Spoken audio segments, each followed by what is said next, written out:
Саламатсыздар урматтуу Чалкан медиа каналынын көрөрмандары. 30 апрелге алынган өлкөбүздөгү акыркы сааттагы жаңылыктар менен сиздерди тааныштырабыз. Биздин каналыбызга катталып, ой пикирлериңиздер менен бөлүшүңүздөр.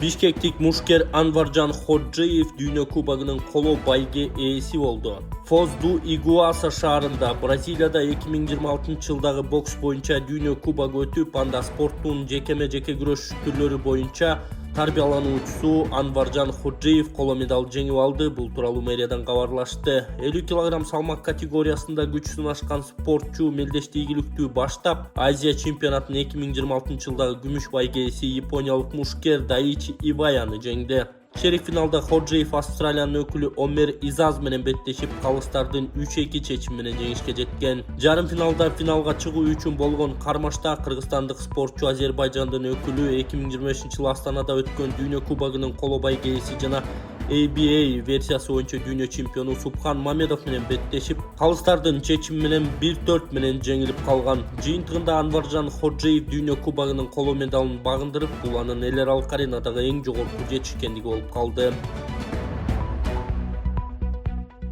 Урматтуу Москвадагы мекендештер, Кыргызстанга жүк салууну каалап, бирок кимден жиберүүнү ойлонуп жаткан болсоңуз, биз сиздерге ишенимдүү ишкерди сунуштайбыз. Бул ишкердин аты жөнү Зайырбек Маматкаримов.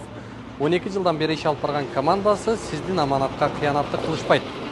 Кыргызстанга салган жүгүңүздү күндүн аптабына же кыштын ызгаарына калтырбастан атайын жүк сактоочу кампасы Бишкек шаары Профсоюз көчөсү 38/1 дарегинде жайгашкан.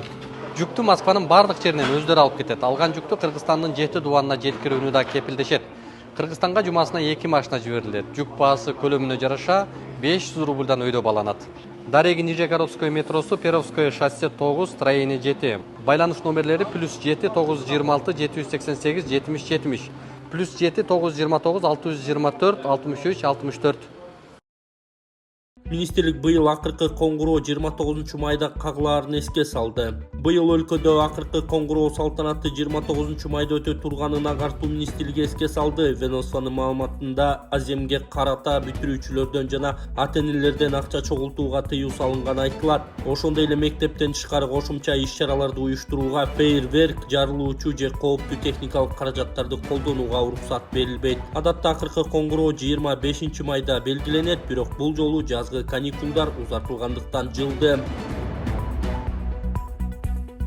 1 май өлкөнү эмгеги менен көтөргөн адамдардын майрамы. Кумтөргөл компания бул күчтүү, ишенимдүү жана эмгекчил адамдардын чоң жааматы. Тоо кенчилер, айдоочулар, инженерлер, металлургтар, энергетиктер, геологдор, дарыгерлер, экономисттер, ашпозчулар жана башка көптөгөн адистер күн сайын жалпы бир максат үчүн жан үрөп иштеп келишет. Бийик тоолук аталыш шарттагы кен жайда, кеңселерде, компаниянын бардык объектилеринде алардын эмгеги мыкты жыйынтыкка өнүгүүгө жана Кыргызстандын экономикасын көтөрүүгө багытталууда. Демек ишкананын ар бир жетишкендигинин артында ишин сүйгөн кесипкөй, жоопкерчиликтүү, кайраттуу, дал ушул эмгекчилер турат. Ар бир кызматкерге ак ниет, эмгеги, жогорку жоопкерчилиги ишине берилгендиги үчүн терең ыраазычылык билдиребиз. 1 май майрамыңыздар менен эмгегиңиздерге береке, үй бүлөңүздөргө бак кубатчылык, келечекке бекем ишеним каалайбыз деп айтылат компаниянын куттуктоосунда. Таласта Жашыл Мурас улуттук компаниясынын алкагында 100 гектар аянтка көчөт отургузуу жараяны башталды. 29 апрелде Кыргызстандын президенти Садыр Нуркожоевич Жапаровдун демилгеси менен башталган Жашыл Мурас улуттук компаниясынын алкагында Талас облусунда 100 гектар аянтка 88 000 көчөт отургузуу жараяны башталды.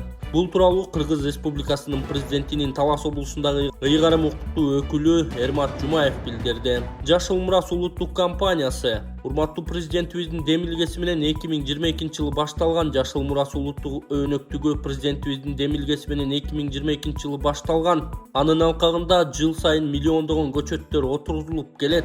Ал эми 2026 жылы 9 миллионго чейин бактарга отургузуу пландаштырылууда. Аталган тапшырманын негизинде бүгүн Талас районунун Талдыбулак айылындагы Чоң Кошой өзөнүнүн 100 гектар аянтына 88 000 көчөт отургузуу ишин баштадык. Бул демилге жаратылышты коргоого, жашыл аянттарды көбөйтүүгө жана келечек муунга таза экологиялык мурас калтырууга багытталган. Бүгүн бардык облустук мекемелердин кызматкерлери, ыктыярчылар, экологдор жана жөнөкөй активист жарандарыбыз Талды булак айылындагы Чоң Кошой өзөнүнө келип, Тянь-Шань карагайларын отургузуп, келечек муундарга жашыл мурас калтырууга жана экологияны жакшыртууга салым кошуу максатында биргеликте көчөттөрдү отургуздук. Жашыл мурас кампаниясына бүгүнкү күндө 500 адам ыктыярчы катары катышып, мекенибиздин бир бөлүгүн жашылдандырууга болгон күч аракетин жумшады. Мындай демилгени колдогон ар бир мекендешибизге ыраазычылык билдиребиз деп билдирди Эрмат Жумаев. Бишкек-Ош жана Бишкек-Манас багыттарында жаңы баалар бекитилди. Бүгүнкү күндө ички авиакаттамдарда эң актуалдуу жана жеткиликтүү тарифтерди мамлекеттик авиакомпания Osman Airlines сунуштайт. 2026 жылдын 1-майынан тартып Бишкек-Ош жана Бишкек-Манас Жалал Абад аэропорттору ички авиамаршруттарынын авиабилеттерине макулдашылган баа системасы киргизилип жатат. Бул чечим Кыргызстан аэропорттору ачык акционердик коому башкармалыгынын төрагасы Манасбек Самидиновдун Avia Traffic Company, Aeronomad Airlines, TezJet жана Skyfru сыяктуу ата мекендик авиакомпаниялар менен өткөргөн жумушчу жолугушуусунун жыйынтыгында кабыл алынды. Диалогдун жүрүшүндө тараптар өз ара келишип, баа түзүү боюнча бирдиктүү ыкманы макулдашышкан. Бекитилген параметрлерге ылайык Бишкек-Ош маршруту боюнча авиабилеттердин баасы эрте брондоодо 3800 сомдон башталып, ошол эле учурда учуу маалындагы акыркы күндөрдө максималдуу баа 5900 сомдон ашпайт.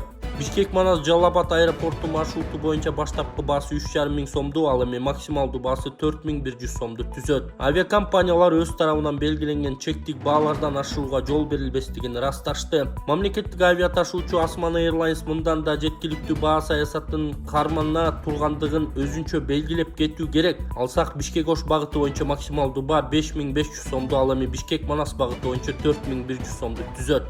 Ички авиакаттамдардын жеткиликтүүлүгү маселеси биз үчүн принципиалдуу мааниге ээ.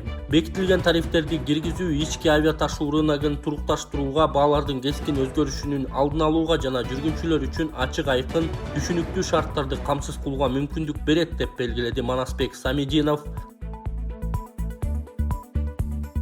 Ташиев, Тургунбек уулу жана Зулушев ИИМге кайра суракка барганы кабарланды. Мурдагы УКМК төрагасы Камчыбек Ташиев, экс башкы прокурор Курманкул Зулушев жана парламенттин мурдагы спикери Нурланбек Тургунбек уулу кайрадан ИИМге суракка келишкен. Бул тууралуу Кактус редакциясына күч түзүмдөрүндөгү булактар билдиришкен. Алардын айтымында 29 апрелде Ташиев, Зулушев жана Тургунбек уулу 15:00 ИИМдин башкы тергөө. Алардын айтымында 29 апрелде Ташиев, Зулушев жана Тургунбек уулу 15:00 ИИМдин башкы тергөө башкармалыгына келишкен.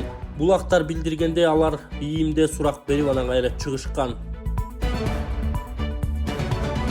Жеңиш күнүнө карата Караколго Любе Блестящий топтору жана Николай Басков келет. 9 май Жеңиш күнүнө карата Каракол шаарында Кыргызстан менен Россиянын өнөрпоздору катышкан чоң программадагы концерт тартууланат. Ысык көлгө россиялык Любе Блестящий топтору жана белгилүү ырчы Николай Басков келип, ырдаары айтылган. Иш-чараны Евразия уюму менен мэрия биргеликте уюштурууда.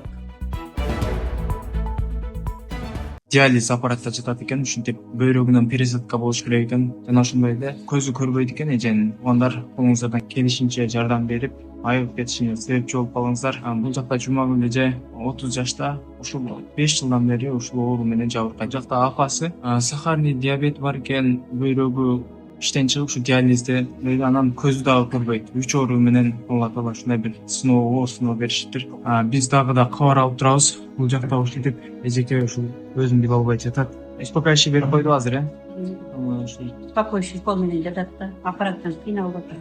Апасы дагы бул жакта ушул кыз үчүн чуркап, көп жылдан бери кыздын аркасында больница менен кыдырып ушул жакта жүргөн учуру. Операцияга $22,000 сурап атышыптыр. Врачтар чет өлкөдө болот экен, Турцияда же болбосо Индияда, эки өлкөнүн бирөөсүндө болот. Колуңуздардан келишинче ушул каражат сиздер үчүн, эми көпчүлүк үчүн аз эле каражат, 200 сомдон 100 сомдон салып отуруп, биз эле каражат чогулуп кетет деген үмүттөбүз.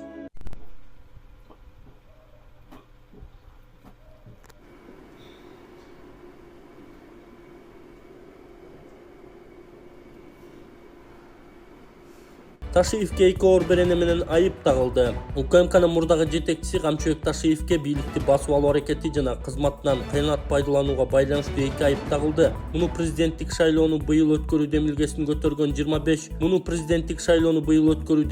көтөргөн 75 адамдын кайрылуусу менен байланыштыргандар бар. ИИМ расмий маалымат тарата элек. Толук коргонууга мүмкүнчүлүгүм бар. Камчыбек Ташиев кылмыш жаза кодексинин 326 беренеси Кыргыз Республикасынын конституциясын бузуу менен бийликти күч менен басып алуу же күч менен кармап туруу, ошого тете конституциялык түзүлүштү күч колдонуп өзгөртүүгө багытталган аракеттер жана 337 беренеси кызмат абалын кыянаттык менен пайдалануу боюнча айыпталып жатат. Бул тууралуу Азаттыкка Ташиевдин жактоочусу Икрамиддин Айткулов билдирген. Ал Курманкул Зулушев жана Нурланбек Тургунбек уулунун иши тууралуу маалыматты жоктугун кошумчалады. 29 апрелде УКМКнын мурдагы төрагасы Камчыбек Ташиев өзүнө карата кылмыш иши козголгонун ырастаган билдирүү тараткан. Анын кайрылуусун жакын санаалаштарынын бири Регион телеканалынын жетекчиси Өткүрбек Рахманов Facebook'тагы баракчасына жарыялаган.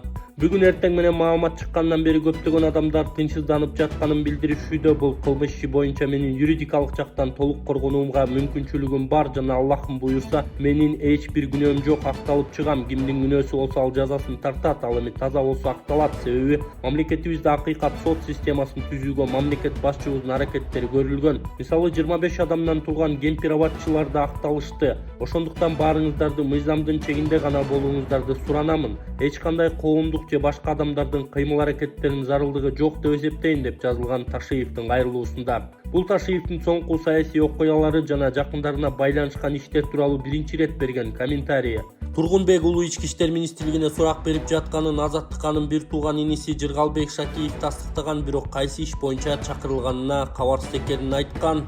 ИИМ маалыматты растаганда четке какканда жок. Бийликтин күч менен басып алуу айыбы 3 саясатчынын суракка чакырылганы 28 апрелдин кечинде адвокат Шердор Абдыкадыровдун соц тармактардагы билдирүүсүнөн кийин белгилүү болгон. Адвокат Facebook жана Instagramдагы баракчаларына видео жарыялап, аларга бийликти күч менен басып алууга аракет кылган деген кине менен айыбы угузулганын айткан. Адвокат кийинчерээк бул видеону баракчасынан өчүрүп койгон. Коомдо сурактын чоо жайын президенттик шайлоону быйыл өткөрүү демилгесин көтөргөн 75 адамдын кайрылуусу менен байланыштыргандар бар.